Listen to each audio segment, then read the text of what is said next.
Hello, my name is Sidney Bishop, Juvenile Justice Director here at Child and Family Charities. Here I supervise 5 programs. Our first program is the Teen Court. It is a diversion program for youth ages 10 to 17 who experience minor offenses. During their teen court process, the youth participates in assessment to determine if they have mental health or substance abuse needs, as well as trauma history.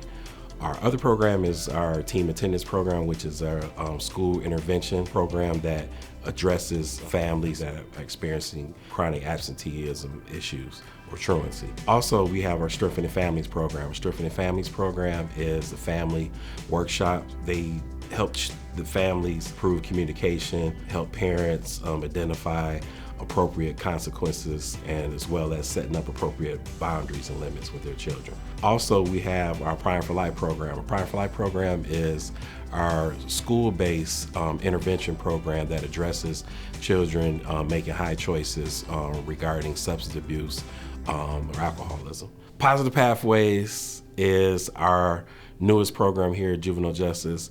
It is a program that is designed to provide prevention therapy based on children experiencing trauma history and systems related to that trauma history. Those kids participate in a MACE-2 assessment, and also during that assessment it addresses mental health as well as substance abuse needs. I think the importance of our program is that through our teen court program, we give them a second chance to redeem themselves and to make themselves whole with the community. For parents, it gives an opportunity to learn some or add to or enhance their parenting skills through our Strengthening Families programs. Also, through our partnerships with Ingham County Schools, our team attendance and Prime for Life programs, we see that it makes an impact in terms of just exposing children to some strategies to identify potential risky behaviors associated with substance abuse or alcoholism that they may be witnessing or experiencing in their schools. I think our families, if they didn't have this service, would be struggling with navigating through insurance. As long as you meet the criteria, which is 10 years old and have a trauma history, you automatically are eligible for the prevention therapy services through Positive Pathways for You.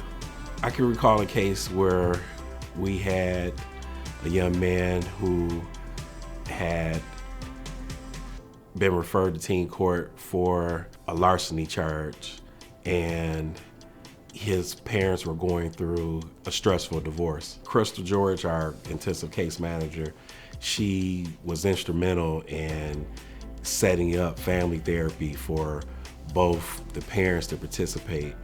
And through that process, the families were able to coexist and get on the same page about parenting and co-parenting while going through their divorce process. And so that made it a lot more easier, I think, for the young man to get through his teen court process. For me personally, getting in college turned me around. That was something that it turned the bulb on. And initially I wanted to go to school to be an architect. But I also, in the back of my mind, said I wanted to work with kids. And for some reason, that just kind of stuck with me. Oftentimes we see the end result of bad environments. The end result is kid being referred to the court for X charge. Well, we find out during that process the circumstances that created that environment that led to that particular lapse in judgment and poor decision making. But when we peel back that onion, we find that there's more to it. And so that's where we come in as juvenile justice professionals. We make sure that we assess their needs and give them appropriate supports based off those needs. And there's no cookie cutter, one size fits all approach, but I think just having the basic assessment tools and the fundamentals, hearing kids out and giving them the opportunity as much as you can and consistently to put all their proverbial cards on the table. That creates the start of a good, thriving, therapeutic relationship. When kids feel comfortable in sharing and talking about uncomfortable things that impact their lives.